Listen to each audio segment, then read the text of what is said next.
Bonsoir et bienvenue dans Un film, un after. Vous venez de regarder Le Patient anglais d'Anthony Minghella. On espère que vous allez bien et que vous n'êtes pas seul chez vous, surtout. Pour en parler ce soir, je reçois Sarah. Bonsoir, Mickaël. Julie. Oui, bonsoir. Voilà. Et Antoine en direct du Caire. Bonsoir Antoine.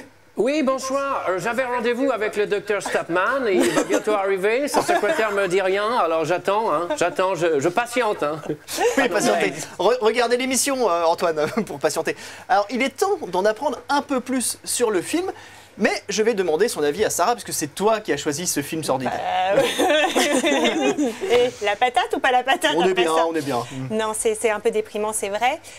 Moi, il y a quelque chose que j'aime beaucoup dans ce film, c'est l'alchimie entre Ralph Fiennes et Kristin Scott Thomas. Je trouve que leur histoire d'amour fonctionne très bien, que c'est très beau, qu'on y croit. Après, c'est peut-être un chouïa long. Et je trouve que ce qui est dommage, c'est que c'est tiré d'un roman dont je vous parlerai bien sûr tout à l'heure. Que tu as lu, ouais. Et le cœur du roman, c'est vraiment en fait la relation qui va se nouer entre les 4 personnages en Italie, donc Anna, le patient anglais, Kip et Caravaggio. Et je trouve que finalement, on s'intéresse pas trop à cette histoire-là dans le film. C'est beaucoup plus les flashbacks qui sont importants.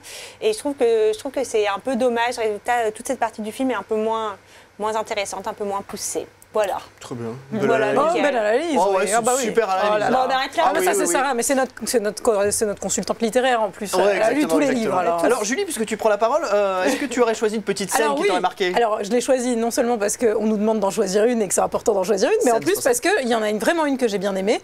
C'est quand ils sont dans le désert et qu'ils regardent les étoiles, donc Kristin Scott Thomas et Ralph Fiennes, et qu'il y a le sable qui commence à se soulever parce que c'est le début de la tempête. Et je trouve que cette scène, elle est vraiment magnifique. Ah ouais. Elle est vraiment très très belle.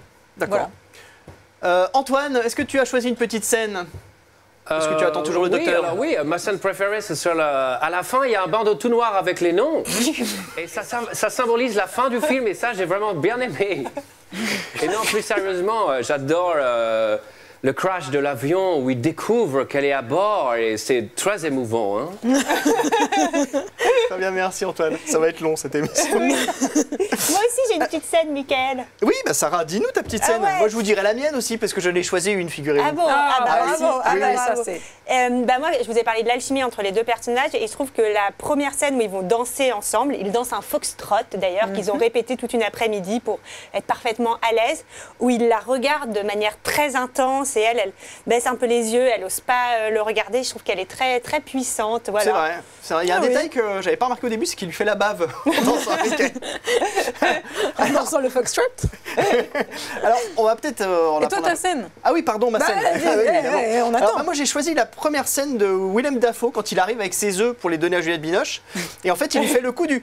Oh, regardez derrière votre oreille. Alors sur le coup, je me suis dit, il va lui faire aussi le coup du pouce coupé. Mais il n'en a pas, donc du coup, il n'a pas pu le faire. Alors, on va parler un petit peu de la genèse du film. Ah oui, la genèse. La genèse, c'est l'inverse de la vieillesse. Comme je l'ai dit, c'est tiré d'un roman qui s'appelait L'homme flambé, qui a été publié en 1992. Pas pareil que la banane flambée. Rien à voir, c'est beaucoup moins bon. Ah, Antoine, qu'est-ce que tu veux nous dire? Je disais que la banane flambée, c'était la suite de l'homme flambé. C'est le tome 2. Et ça a été écrit par Michael. Ah mon Dieu, mais je suis vraiment grand. Je suis vraiment grand. Alors comment ça se prononce? Michael Grand-Marnier. Michael Ondaatje, qui est un auteur canadien. Mais qui est né au Sri Lanka. Et qui est né au Sri Lanka, tout à fait. Donc Anthony Minghella, qui est le réalisateur et le scénariste du film, avait lu ce roman, l'avait trouvé incroyable et a décidé de l'adapter au cinéma. Ce qui est intéressant, c'est qu'une fois que le film est sorti, il y a eu beaucoup de succès.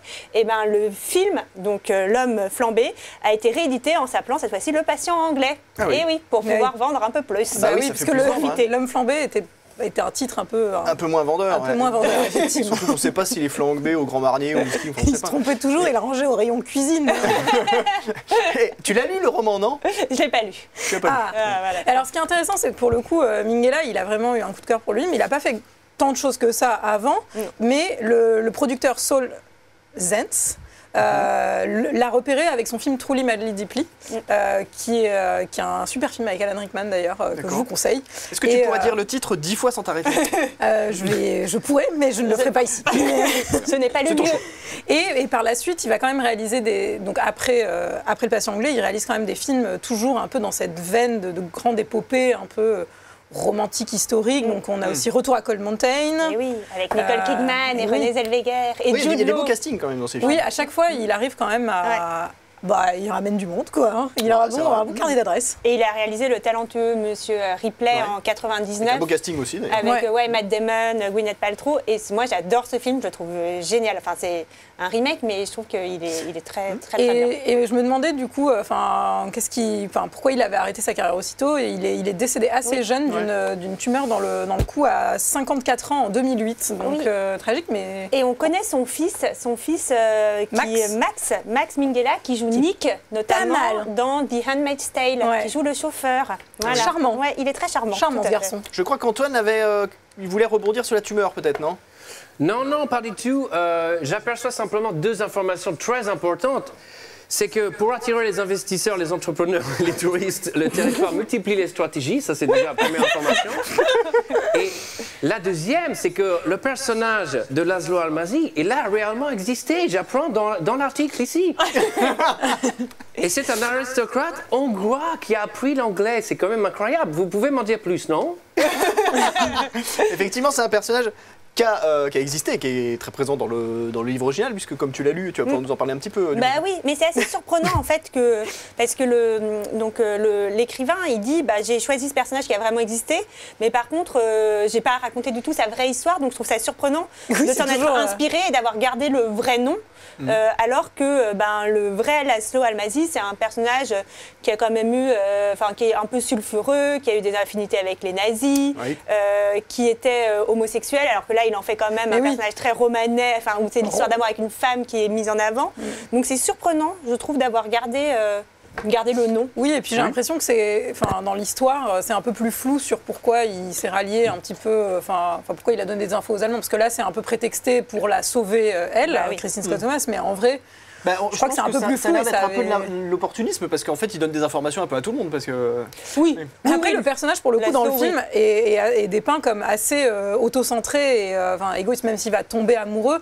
Il est quand même dans la... au début, il dit « ça ne m'intéresse pas, je ne veux pas être possédé », mais lui, par contre, pour posséder les autres, il y a du monde. Hein. Il n'a pas balayé devant sa porte. Il y a du monde. Et il boit de l'alcool. Il boit de l'alcool. Cette scène où il arrive sous au dîner. Oui, c'est vrai. Mais par contre, ce qui est vrai, c'est que le vrai Laszlo Almazy, il s'est pris de passion pour l'Afrique, il a cartographié toute une partie de l'Afrique comme dans le film, il a fait des expéditions pour chercher l'oasis de Zerzura, qui n'a jamais été retrouvée, et il a effectivement découvert la grotte des nageurs qu'on voit dans le film. Alors, il a découvert, elle était déjà connue en fait des gens qui vivaient là-bas, des nageurs surtout, qui eux-mêmes venaient s'entraîner tous les jours. Mais c'est l'a rendu célèbre dans le monde occidental à l'époque. Donc voilà, il y a un fond de vrai, mais derrière le personnage est quand même un tout petit peu plus sympathique à l'écran que dans la réalité, même si même à l'écran, moi, comme dit Julie, je le trouve pas si sympathique que ça. Non, effectivement, oui, moi je. Alors, le personnage principal. Il n'est pas sympathique du tout, ce monsieur, vraiment. Et le personnage historique est déjà très sombre. Mais Ralph Fiennes n'est pas sympathique.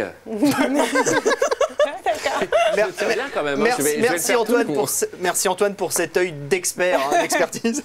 C'était écrit dans Le Point, je n'ai pas vu le film. Alors, on parlait des castings d'Anthony Minghella, alors on va parler peut-être un peu du casting de ce film, parce qu'il est quand même pas dégueulasse, comme on dit. Complètement. Alors, ce qui est intéressant pour le coup, c'est que Christine Scott Thomas, à l'époque, elle n'est pas si connue que ça du grand public, mais on l'a quand même vue dans le 4 mariages, un enterrement, en 94. Christine. Antoine, tu as quelque chose à nous dire sur Christine? Christine, alors effectivement, je vais arrêter 2 secondes cet accent qui me gasse. un peu. Non, Christine, ce qui est marrant, c'est qu'elle avait lu le roman, elle a adoré, Et elle rencontre le réalisateur et elle se frite avec lui. Premier dîner quand même, il fallait le faire. Donc derrière, quand on se frite avec quelqu'un, il ne faut pas hésiter. Qu'est-ce qu'on fait, Michael, quand on s'agace avec quelqu'un en premier encart? Comment on répare? On lui envoie un courrier. Il faut courrier recommandé. écrire un courrier. Combien de fois on vous l'a dit? À recommander, accusé de réception. Et voilà, elle lui dit, écoute, j'adore, allez, on se rabiboche. Et elle fait le film. Après, c'était pas simple parce que je crois que la production voulait pas le faire. Elle avait affranchi en lettres prioritaires pour que le courrier arrive le plus vite possible, je me souviens. C'est ça d'ailleurs qui a permis qu'elle ait le rôle. Au début, c'est la 20th Century Fox qui produit le film. La 20th 20th Century Fox et qui veut imposer Demi-Moore. Et puis finalement, c'est Miramax qui va récupérer les droits. Et on va dire OK pour Kristen Scott Thomas qui écrit effectivement au réalisateur je suis la Kay de ton film, Catherine. Oui, voilà. Plutôt bon choix, Kristen Scott Thomas, par rapport à Demi Moore, perso. Ouais, moi je oui. Alors je pense que Miramax l'a fait parce qu'elle collait certainement plus au rôle et c'est aussi qu'elle coûtait moins cher. Et belle année pour Christine qui quand même a joué dans un autre film qu'on a fait ici, à la Paramount cette année-là. Mission Impossible. Mission Impossible. Et où il y avait d'ailleurs Tom Cruise en Marcel. On ne le répétera jamais assez. Mission Impossible que vous pouvez voir du lundi au vendredi de 16h à 19h sur Paramount. Antoine, un petit mot? Non, sur Christine, elle est quand même magnétique. Elle est hyper belle. Tu veux dire comme les trucs que tu colles sur ton frigo? Ben, moi, j'ai Kristen Scott Thomas sur mon frigo. J'arrive pas à l'enlever. Non, elle est électrique, elle est magnifique. Et je trouve qu'elle correspond vachement à l'idée qu'on a de la compagne, de l'aventurier dans les années 20, exploratrice et tout. Ça marche à fond, quoi. Elle est vraiment, pour le coup, ça, j'adore. Beaucoup plus que, on va peut-être en parler, Juliette Binoche, mais ça c'est mon goût puisque je crois que vous adorez. Mais... Oui, effectivement, on parlait de Juliette Binoche. D'abord, on va peut-être boucler sur cette époque-là en parlant de Ralph Fiennes et après on passera à Juliette Binoche parce que Ralph Fiennes, pour le coup, c'est toi qui présente Julie qui dit l'ordre. C'est Julie qui définit l'ordre. Alors ça c'est bon.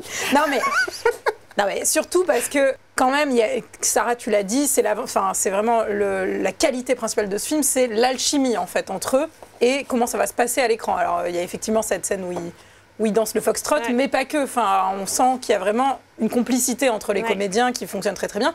Lui, il avait déjà été repéré par Steven Spielberg. Lui, il a fait la liste de Schindler. Il s'était déjà un peu une star à l'époque. Il est même pressenti pour faire James Bond dans GoldenEye et tout. C'est quelqu'un qui pèse un peu dans le game déjà. Oui. Avant de finir comme Voldemort. Non mais Dieu soit loué que c'est pas James Bond. Non mais Dieu soit loué qu'on l'ait pas eu en James Bond. Il aurait été catastrophique. Il fait un méchant dans James Bond, mais pas James Bond, quoi. T'aurais plus vu Junio, toi, Antoine? Bah moi, c'était Junio, ouais, bien sûr. Ou Michel Blanc, à la limite, en James Bond. Mais effectivement, je crois qu'Antoine, t'adores Juliette Binoche, toi, non? C'est vraiment, c'est ta comédienne préférée, je crois. Bah non, mais j'ai rien contre Juliette Binoche, mais pour le coup, je trouve ça assez intéressant que le livre focus plus sur le temps présent et pas vraiment sur les flashbacks, là où dans le film, moi j'ai carrément accroché leur amourette dans le passé, que cette espèce de rencontre des 4 personnages dans le temps présent avec Juliette Binoche, moi ça en tout cas, je sais pas si ça marche pas, mais moi ça m'a pas du tout touché. Et donc le personnage de Juliette Binoche m'agace un peu, quoi. Voilà. Il y a des jolies scènes quand même, la scène où elle découvre les fresques dans l'église abandonnée, c'est quand même assez, c'est assez poétique, c'est assez joli. Faut dire que l'Académie des Oscars a donné raison à Antoine parce qu'elle a obtenu l'Oscar du meilleur second rôle à l'époque. Mais c'est défendu. C'est défendu. Le cinéma, c'est défendu. Moi, je la trouve assez lumineuse dans son rôle, pour le coup, Juliette Binoche. Attendez, non mais oh.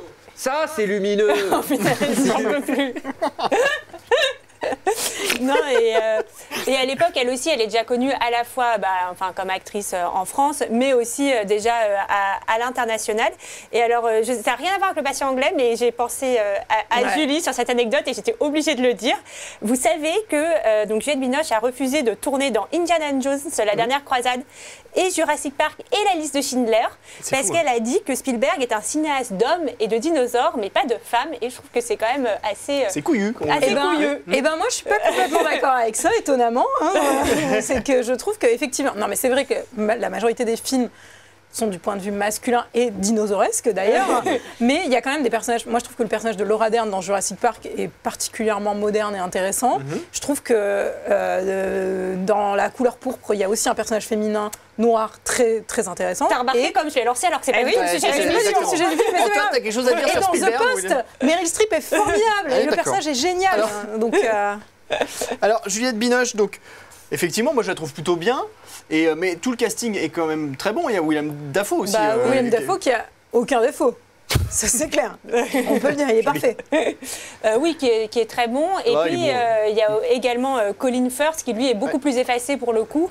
Moi, je l'avais presque pas reconnu au début. Tellement il est jeune, il n'a pas encore sa tête de Bridget Jones. Non, mais... c'est pas Bridget Jones, mais... Non, mais lui, c'est en fait, à l'époque, il est acteur dans une mini-série britannique, dans Orgueil et Préjugés. C'est comme ça qu'il se fait un peu connaître. Et en fait, lui, il faudra attendre vraiment, pour le coup, le journal de Bridget Jones au début des années 2000 pour qu'il devienne vraiment connu. Antoine ? Maintenant, c'était sur Colin Firth. C'est vrai qu'il est presque absent, on ne le reconnaît pas du tout. Alors que c'est un acteur aujourd'hui, en vieillissant, qui a pris une aura et un charisme hallucinant. Je suis d'accord. C'est un peu George Cloonisé, un peu. Mais il a ce truc où là, je le trouve un peu... Après, il a le sale rôle là, dans le film. Il a le rôle du couillon mari trompé. Mais je le trouve beaucoup moins magnétique qu'effectivement, même dans Bridget Jones, il est déjà beaucoup plus impressionnant, quoi. Après, comme tu dis, c'est son rôle aussi qui veut un peu ça, où il joue le mari un peu effacé par rapport à l'aventurier Ralph Fiennes, voilà. Alors, bon, très beau casting, on l'a compris, on va parler peut-être un peu de l'équipe technique. Est-ce que il est entouré de pros, Sarah, hein, et ben, je te dirai pas. Tu trouveras tout seul la réponse à ta question, Michael. Je t'en dirai rien du tout. Non, mais donc, il a un directeur photo qui s'appelle John Steele, qui a quand même fait des trucs pas trop mal. Hein. Le Cercle des Poètes Disparus, Les Enfants du Silence, Rain Man. Plus tard, il va faire Mad Max Fury Road. Donc Mad Max Fury Road. En termes de photos, on est quand même... Ou Harry Potter à l'école des sorciers. Harry Potter à l'école des sorciers. Peut-être pour qu'on explique, Julie, c'est quoi... Enfin, qu'est-ce qu'il fait le directeur de la photo? Exactement. C'est un mec qui, tu lui amènes ta pellicule le samedi et le dimanche, il te les a développées. Pas du tout. Alors, c'est la personne qui est chargée de concevoir, on va dire, l'esthétique, la lumière, l'image, en fait, du film. Donc, il va décider des éclairages sur place, mais il va aussi décider des valeurs de plan avec le réalisateur. Mais en tout cas, c'est lui qui va être en charge de l'image en général. Et on peut voir que son travail, là, pour le coup, est très intéressant parce qu'on a beaucoup de scènes qui sont filmées de nuit à la bougie, de nuit en extérieur aussi. Moi, je trouve que la couleur et la lumière est vraiment très très très maîtrisée sur ce film. Esthétiquement et dans le thème, il y a un côté Laurence d'Arabie, je trouve quand même. Oui, ça se voulait un peu Laurence d'Arabie. Oui. En tout cas, c'est comme un chef d'orchestre de l'image, quoi. C'est lui qui est en charge. Ça donne vraiment l'ambiance finalement du film. Alors, on va parler d'un autre poste très important dans la réalisation d'un film, qui est aussi assumé par un vrai pro. C'est le montage. Et oui, c'est Walter Murch. Et Walter Murch, c'est un pro. Il a fait Conversation secrète, il a fait Apocalypse Now, il a fait Ghost. Donc pareil, on est plutôt sur des trucs pas mal. Oui, Antoine?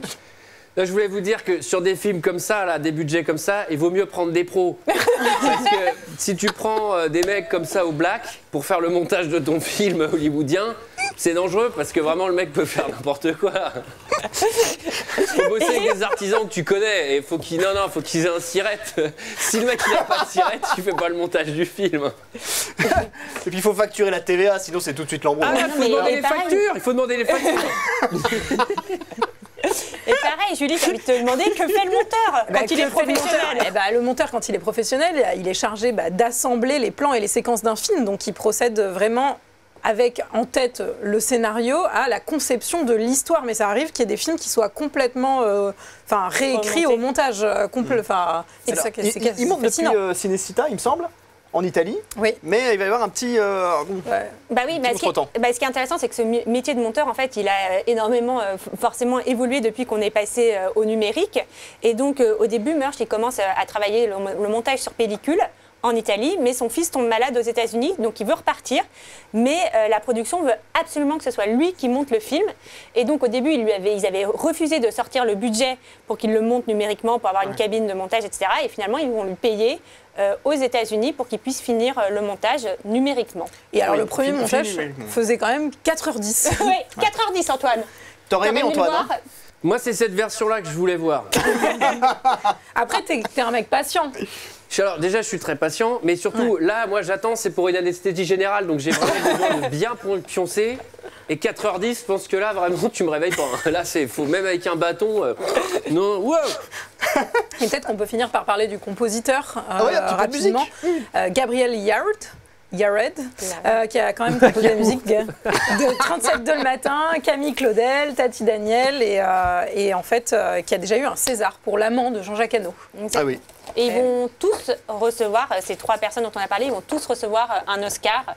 Alors, en oui, 97. film multi-oscarisé. Enfin, 9 Oscars, c'est juste impressionnant Ouais. quand on sait que Le Parrain en a reçu qu'un. C'est juste énorme. C'est juste incroyable. Meilleur film, meilleur réalisateur.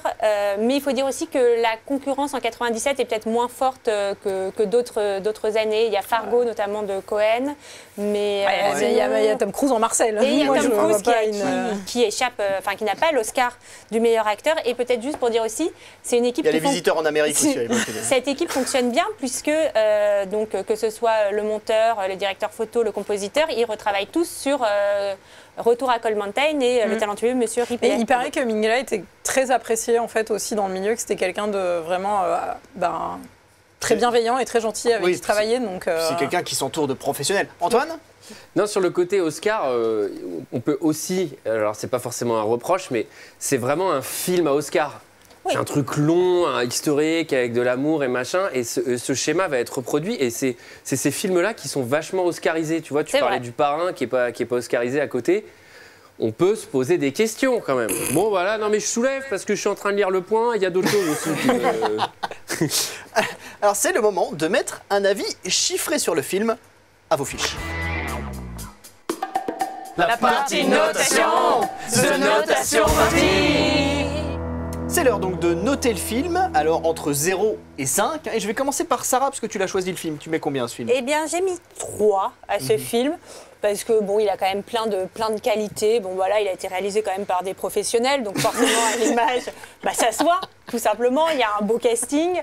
Après, il me touche pas autant que j'aurais aimé qu'il me touche. Il me transporte pas autant que ce que je voulais. Donc voilà, 3. Effectivement, il déprime plus qu'il touche. Oui, c'est peut-être ça le problème. Julie? Eh bien, écoutez, j'ai mis 3 également, parce que je suis du même avis que Sarah. En fait, je trouve que c'est une très belle histoire, réalisée avec talent par une équipe de professionnels. Mais moi, je trouve ça trop long, en fait. 2h40, pour moi, c'est... Je pense qu'il y avait vraiment, genre, 45 minutes à couper. 2 heures à couper. Antoine? Eh ben, moi j'ai pas envie de m'engueuler avec Hollywood, donc je vais mettre 2. Mais beaucoup trop long, et c'est pas forcément long dans la longueur parce qu'il y a des grands films comme Ben-Hur qui durent longtemps et tu restes devant. Là, c'est long parce que la réalisation est un peu molle quand même. Il faut dire les choses. Il y a moins de courses de chars aussi. Vraiment ennuyé. Non, d'ailleurs, pardon, Ben-Hur, mais Laurence d'Arabie, excusez-moi, je pensais à Laurence d'Arabie. Ah oui. Alors moi, j'ai mis 3 parce que je trouve que c'est un film à 3. Je trouve que c'est un film qui... Ouais, je vois ce que tu veux Tout le monde dire. a envie de mettre 3, tu vois. Ouais. C'est-à-dire que c'est bien, enfin ça vaut la moyenne, c'est évident, c'est bien réalisé, c'est effectivement long, puis c'est réalisé par des professionnels, ça on le dira jamais assez. Et je trouve, mine de rien, ce qui sauve un peu le film, c'est cette scène de la bombe, qui je trouve qui remet un regain de tension au moment où il faut, parce que c'est le moment où tu commences C'est à le moment où replonger. tu te dis, je vais mettre 2.